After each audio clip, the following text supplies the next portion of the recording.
sangat penting diantisipasi.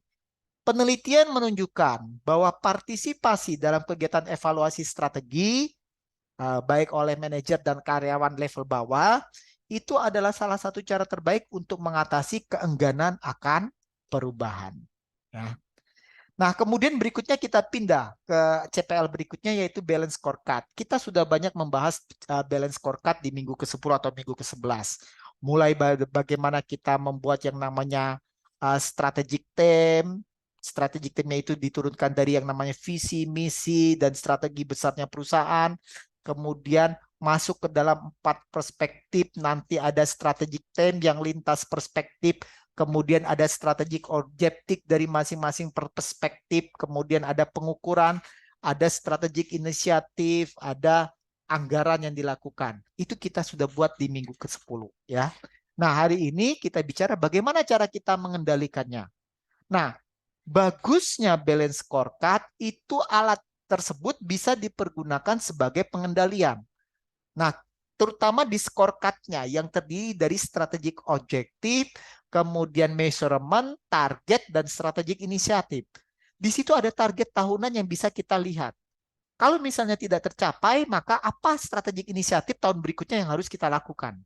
Nah, ini pengendalian ini sangat bagus sekali dalam penggunaan balance scorecard. Nah, balance scorecard sendiri menyeimbangkan antara kinerja keuangan, ukuran keuangan, dan ukuran non-keuangan. Ya. Balance scorecard yang efektif berisi kombinasi yang dipilih dengan cermat dari tujuan strategik dan keuangan yang disesuaikan dengan bisnis perusahaan. Nah, pengendalian dengan BSC dilakukan dengan melihat scorecard mana yang targetnya tidak tercapai. Ya, itu yang bisa kita lakukan. Terus kita pindah ke berikutnya, karakteristik sistem evaluasi strategi yang efektif. Nah, suatu proses evaluasi strategi dikatakan efektif bila mana kegiatan evaluasi strategi tersebut harus ekonomis, di mana terlalu banyak informasi bisa sama buruknya dengan terlalu sedikit informasi. Dan terlalu banyak kontrol juga berbahaya. Oke. Kemudian kegiatan evaluasi strategi harus bermakna. Kegiatan harus secara khusus berhubungan dengan tujuan perusahaan. Kemudian kegiatan evaluasi harus memberikan informasi yang tepat waktu. Kegiatan evaluasi juga harus dirancang untuk memberikan gambaran dengan yang benar tentang apa yang terjadi. Terus yang kelima, aktivitas evaluasi tidak boleh mendominasi keputusan perusahaan. Aktivitas ini harus menumbuhkan saling pengertian, kepercayaan, dan akal sehat. Nah, terus ketika kita belajar, kita juga dihadapi suatu realitas dalam dunia bisnis, bahwa seringkali rencana strategi kita itu tidak berjalan sepenuhnya. Maka harus ada plan A, plan B, plan C, yang itu kita sebut sebagai perencanaan kontingensi. Apa yang dimaksud dengan contingency planning? Contingency planning didefinisikan sebagai rencana alternatif yang dapat diterapkan jika terjadi peristiwa penting tertentu yang tidak sesuai harapan kita. Jadi kalau tidak sesuai harapan, plan A tidak bisa berjalan, plan B-nya bagaimana? This is a contingency planning. Premis dasar dari manajemen strategis yang baik adalah bahwa perusahaan berusaha untuk menjadi proaktif, merencanakan cara untuk menghadapi peristiwa yang tidak menguntungkan dan menguntungkan sebelum semuanya terjadi. Jadi kita membuatkan plan A, plan B, plan C. Banyak organisasi yang menyiapkan rencana darurat ini hanya untuk kejadian yang tidak menguntungkan. Ini adalah keliru. Seharusnya kita juga menyiapkan kondisi-kondisi contingency planning terhadap hasil-hasil yang melampaui harapan, dalam arti dalam hal positif. Ya, ini juga harus dipersiapkan. Beberapa contoh pertanyaan kontingensi. Jika pesaing menarik diri dari pasar tertentu, nah, terus apa yang harus kita lakukan? Atau jika tujuan penjualan kita tidak tercapai, apa yang harus kita lakukan agar kita terhindar dari kerugian? Nah, ini harus kita pertimbangkan. Jika permintaan untuk produk baru melebihi dari rencana, nah ini kan sisi positifnya. Apa yang harus kita lakukan? Jika bencana tertentu terjadi, apa yang harus kita lakukan?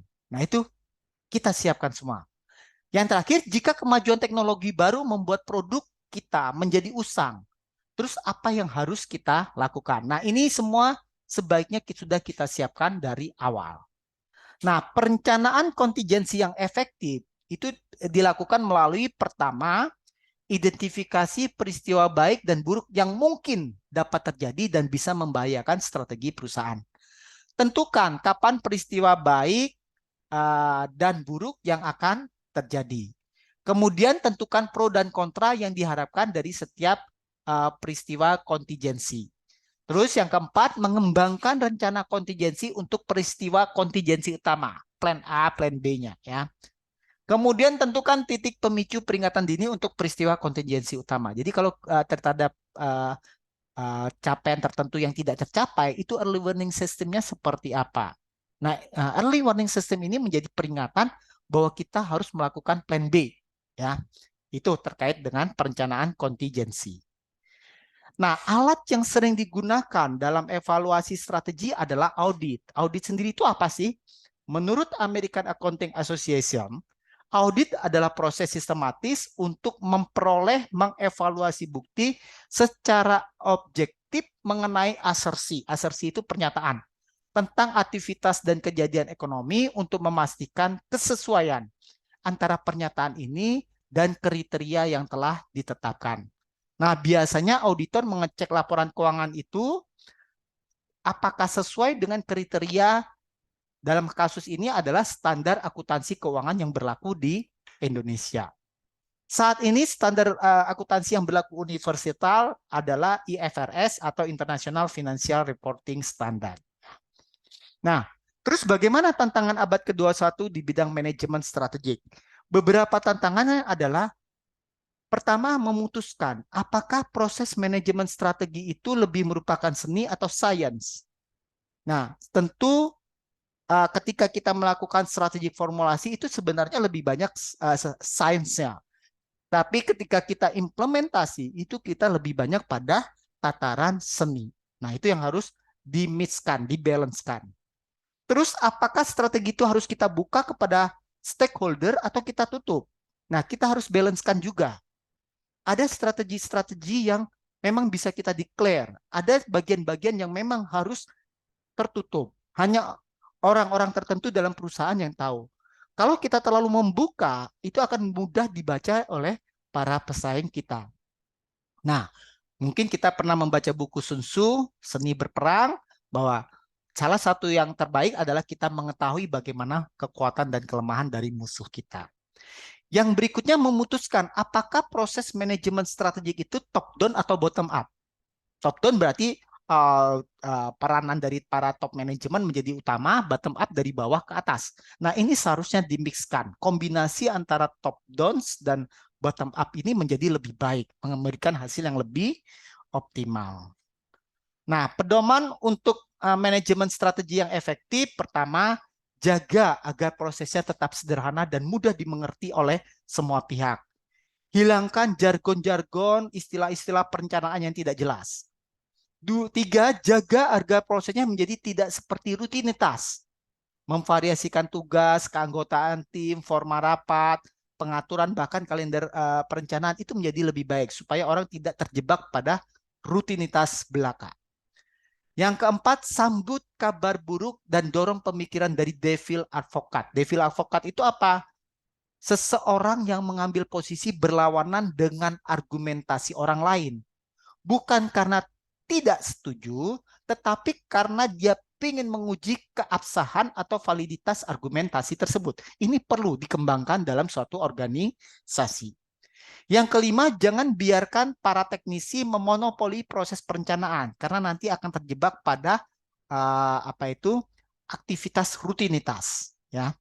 Sedapat mungkin libatkan manajer dan sumber daya dari semua area perusahaan. Demikianlah pertemuan kita selama 1 semester terkait hari ini dengan pengendalian manajemen strategik. Sampai ketemu di lain kesempatan.